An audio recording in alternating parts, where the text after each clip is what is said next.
मित्रांनो, तुम्हाला माहिती आहे, एक असा विवाह जो पूर्ण न झाल्याने तेथील सर्वच वस्तू दगडात रूपांतर झाल्या. असे नक्की काय घडले त्या रात्री की सर्व काही दगडात रूपांतर झाले? आणि काय आहे या 4 हत्तींचं रहस्य? या सर्वच प्रश्नांची उत्तरे तुम्हाला या व्हिडिओमध्ये मिळणार आहेत. तर व्हिडिओ शेवटपर्यंत पहा. जय शिवराय मित्रांनो, स्वागत आहे आपल्या दुर्गरस यूट्यूब चॅनलवरती. मी आपला होस्ट गोविंद. आज आपण अंबाजोगाई येथील हत्तीखाना लेणी पाहायला जाणार आहोत. या लेणी 10व्या शतकातील असून परमार राजा याने या लेण्यांची निर्मिती केलेली आहे. आज आपण लेण्या पाहायला जाणार आहोत. चला तर मग आपण जाऊया. महाराष्ट्रामध्ये अनेक ठिकाणी लेणी पाहायला मिळतात.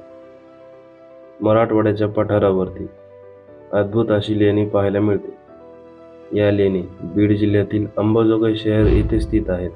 हत्तीखाना ही पुरातन शिल्पयुक्त लेणी गुफा आहे. या गुफांमध्ये हत्तीचे शिल्प कोरलेले आहे, यामुळे याचे नाव हत्तीखाना असे पडले असावे. या लेणी 10व्या ते 11व्या शतकातील असून परमार वंशातील राजा उदयादित्य याने या लेण्याची निर्मिती केली आहे. मित्रांनो, आपण अंबाजोगाई येथील हत्तीखाना येथे आलेलो आहोत. हा हत्तीखाना जोगाई मंदिराच्या बाजूला आहे आणि जयंती नदीच्या डाव्या बाजूला आहे. तर आता आपण हा हत्तीखाना पाहणार आहोत. चला तर आपण आता पाहूया. हा हत्तीखाना 10व्या शतकात 1060 ते 1087च्या आसपास परमार राजा उदयादित्य याने निर्मिती केलेली आहे. या लेण्यांना ऐतिहासिक असं खूप महत्त्व आहे, कारण लेण्यांमधून आपल्याला तत्कालीन परिस्थिती, तत्कालीन संस्कृती आणि त्या काळच्या भरभराटीचे आपल्याला जिवंत उदाहरण पाहायला मिळते. तर आता आपण या लेणी पाहणार आहोत. समोर थोडंसं चालत आल्यानंतर काही पायऱ्या उतरून खाली आल्यावर आपल्याला डाव्या बाजूला नागाचं असं एक कोरीव शिल्प पाहायला मिळतं.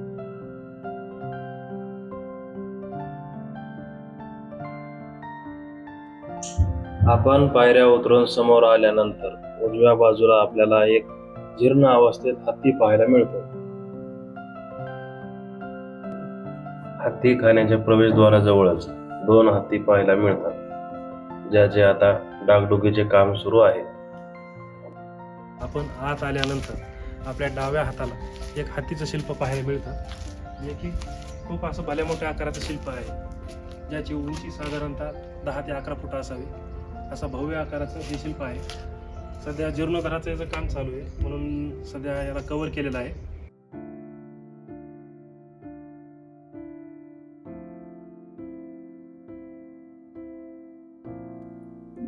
आज आपल्याकडे अत्याधुनिक मशीन आणि तंत्रज्ञान असूनही आपण अशा लेण्या तयार करू शकत नाही.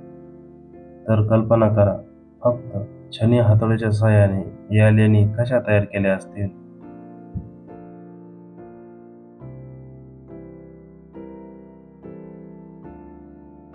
पण या हत्तीची स्थिती पाहून महाराष्ट्र शासनाच्या पुरातत्व विभागाने चांगलीच दखल घेतलेली आहे आणि या शिल्पांचे जे जीर्णोद्धाराचे काम सुरू आहे, हे युद्ध पातळीवर सुरू आहे, जे की आपण आता पाहू शकतो. गेल्या वेळेस आलो होतो त्यावेळेस या ठिकाणी खूप कचरा घाण होती. तसा आता कचरा घाण नाही, बरीच साफसफाई झालेली आहे.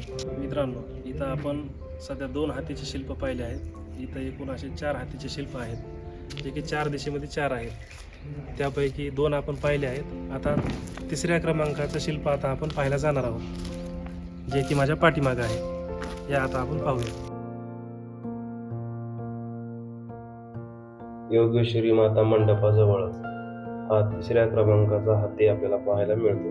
हा हत्ती आकाराने मध्यम असून याचे सध्या जीर्णोद्धाराचे काम सुरू आहे. आपण आता 3 नंबरचा हत्ती पाहिलेला आहे, जो की पूर्णपणे झाकून ठेवला आहे. या हत्तीच्या सोंडीचं पुन्हा जीर्णोद्धाराचं काम सुरू आहे, त्यामुळे हा हत्ती झाकून ठेवलेला आहे.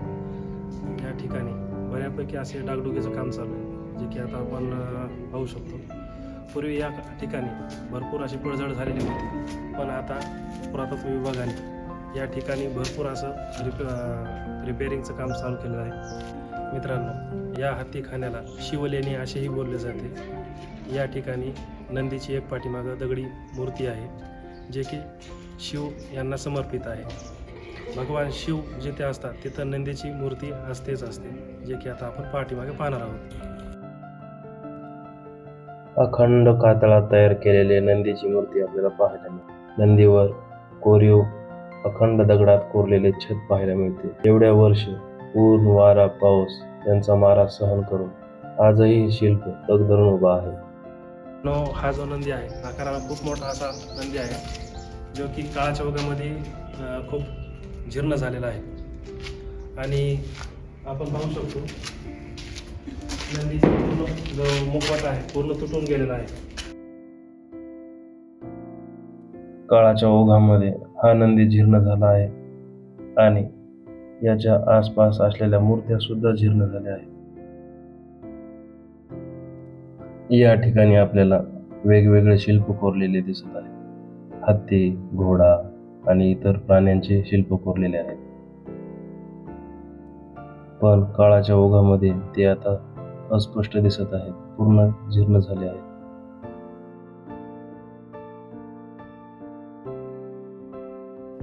मित्रांनो, आपण आता नंदी पाहिल्यानंतर आता आपण 4 नंबरच्या हत्तीकडे जाणार आहोत, जे की माझ्या पाठीमागं आहे.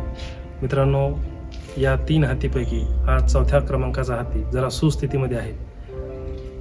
हा हत्ती मूळ रूपामध्ये कसा असाल किंवा बाकी 4 हत्ती कसे दिसत असतील हा हत्ती पाहून आपल्याला त्याचा अंदाजा येतो, जे की आता आपण पाहणार आहोत. मित्रांनो, पूर्वीच्या काळी हत्ती हे शक्ती, संपत्ती आणि समृद्धीचे प्रतीक मानले जाई. 4 दिशेला 4 हत्ती हे 4ही दिशेचे वैभवाचे प्रतीक आहे. राज्याच्या 4ही दिशेला समृद्धी आणि वैभवशाली आहे असे सूचित करते. मित्रांनो, हा हत्तीखान्यातील लेणी महाराष्ट्रातील प्रमुख लेण्यांपैकी लेण्या आहेत, जे की अंबाजोगाई येथे स्थित आहेत. आता आपण 4ही हत्ती पाहिलेले आहेत आणि आता पाठीमागचा सभामंडप पाहणार आहोत, जे की आता आपण जाणार आहोत. ही समोरील गुफा जोगाई माता मंडप या नावाने प्रचलित आहे. ही एक उत्कृष्ट अशी गुफा लेणी आहे. या लेण्यांमध्ये हिंदू पुराणातील दृश्य कोरलेले असून भगवान शिव, नंदी तसेच गणेश व इतर देवी देवतांचे सुंदर शिल्प कोरलेले आहेत. या लेणी तत्कालीन भारतीय संस्कृती, समृद्धी आणि भरभराटीची साक्ष देत आहेत. मित्रांनो, आपण सभामंडपामध्ये आलेलो आहोत. या सभामंडपाला एकूण असे 32 खांब आहेत. अखंड कातळात कोरून तयार केलेला हा मंडप आहे आणि या भव्य अशा मंडपाचा भाग हा 32 खांबावरती आहे, जे की आपण पाठीमागे पाहू शकतो. हा फक्त सभामंडप नसून त्या काळच्या स्थापत्यकलेचा असा अद्भुत एक नमुना आहे.